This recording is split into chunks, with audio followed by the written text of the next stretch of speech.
I asked my Eat Sleep Dreamers from around the world to teach me an untranslatable word from their native language.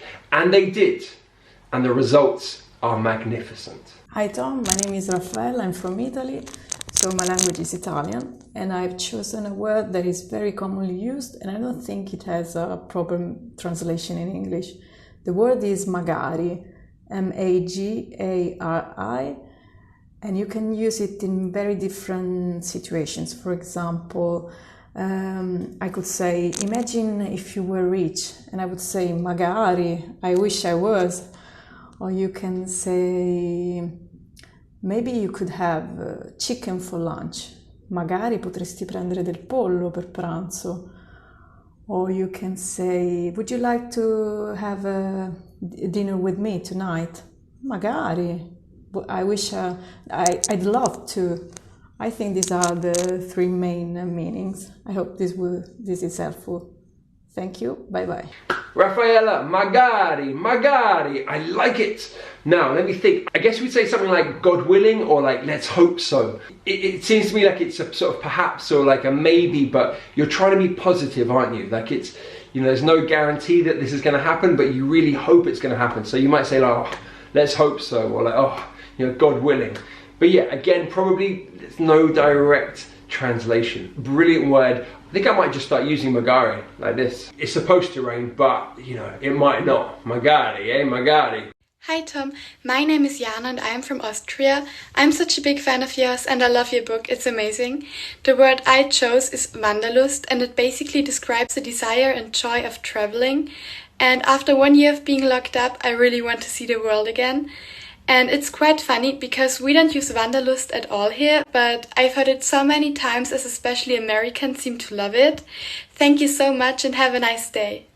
Okay, we have another German word, Wanderlust or Wanderlust as we would say in British English. It's one of those words that has just become part of the language. We do use this word without translation or anything like that, just wanderlust. And it is that desire to travel, right? That urge to travel. But yeah, we use this quite a lot. And as you say, lots of American Instagrammers and, you know, influencers would use the word wanderlust. So yeah, that's definitely one that has come into English. Anyway, thank you so much for sharing it with us. Saudade. Saudade, it's a Portuguese word. It's a strong feeling, something that you possess, that you own. So you have saudade. You have saudade of your missing mother. You have saudade of the person you used to be. You have saudade of the friend long gone. It's a strong feeling. It's sad, it's nostalgic, but at the same time it's kind of sweet. Ah, the classic one, saudade, and what a wonderful video to explain it to us. Yes, this idea of a melancholic longing for something that is gone or that's in the past. Again, there's no direct translation, it's just one of those words we can't quite capture in our language. So yeah, I love this idea, and whenever you look at lists of untranslatable words, saudade is right at the top. Hello Tom, hello Eat Sleep Dream English. It's my pleasure to be part of this video. The word you have chosen from my mother tongue, Arabic, is tarab. It can be mean the ecstasy, enchantment, rapture, enthusiasm of doing things such as passing your exams or listening to music basically. It also described a traditional form of Arabic music, which is a classic music with traditional instruments such as oud, and it is generally from the 80s and 90s, but not specifically. I hope I could describe the word properly, and thank you very much. Bye. Lina, thank you so much. What an amazing idea, tarab. Now, I did some reading into this, and it seems like tarab is just a huge concept that can't be explained in just a few sentences, that it's much more than anything I've seen written down. I mean, loosely, it's a sort of the ecstasy you feel of sharing a feeling of joy, or could be a pain in some ways, with a musician or something like that. Now, sort of understanding their pain or their joy. Obviously, I think it's much more than that. It seems like it to me, but it fascinates me. I want to kind of experience it myself. I guess I need to, once traveling is allowed, I guess I need to go and experience Talab myself. But Lina, thank you so much for your explanation and yeah, for sharing that with us. Weltschmerz. Even in German, the word is somewhat difficult to explain. The word itself was coined during Romanticism. Weltschmerz means that someone is very melancholic and sad, sometimes even depressed with regards to all the problems and imperfections that exist around the world.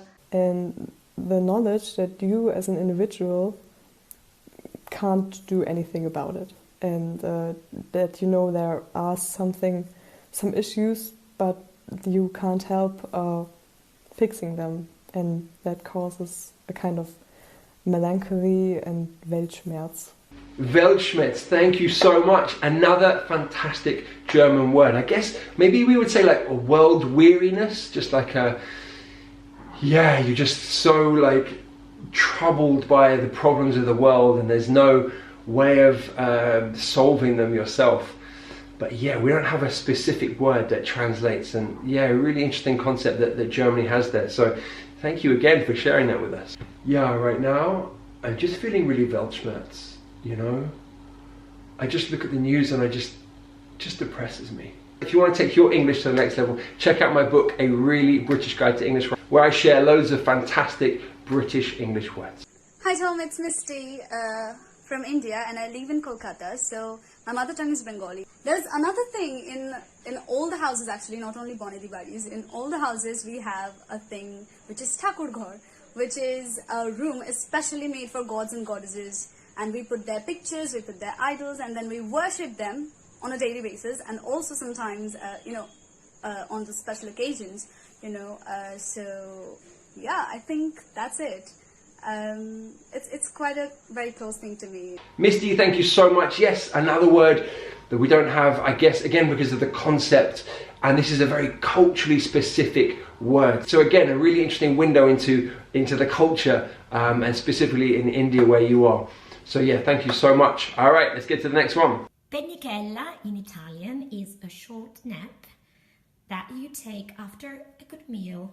So Lea is having her pennichella time. Oh.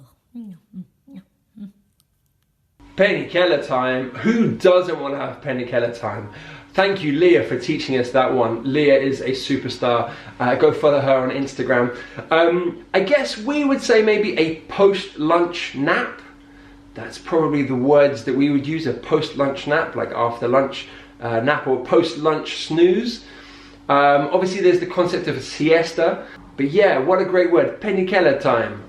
It's always pennichella time in my house. Hello Tom, my name is Anna. I'm from Russia and my language is Russian. There is a word in my language that doesn't exist in English, and it is stушеваться. It means to become confused in an awkward or unexpected situation. It was found by a famous Russian novelist, Dostoevsky, in his book called The Double. Anna, thank you for this one, stушеваться. I said that completely wrong, I apologise. Interesting, so it's to be confused in an awkward situation. Yeah, I can't think of a translation for that. Now, I definitely think I felt that emotion. Now, this word reminds me of a Scottish word, tartle, which is that awkward moment when you don't remember someone's name. So they come over to you and they say, "Hey, Tom, how you doing?" And you're like, "Hey." Oh my God, I don't remember their name. And then you're like, "Alex, how you doing, mate? Yeah, great to see you. Sorry for my tartle." And that tartle is the awkwardness of forgetting someone's name. So I feel like what Anna has taught us is not exactly the same, but that same kind of awkward moment of confusion in this situation. Anyway, thank you so much. What a fantastic word. Let's get to the next one. Hello there, my name is Tom and I'm from Argentina, and I speak Spanish. We have in Spanish a word which is empalagar. This word means that after eating something that was really, really sweet, you don't want to eat it anymore.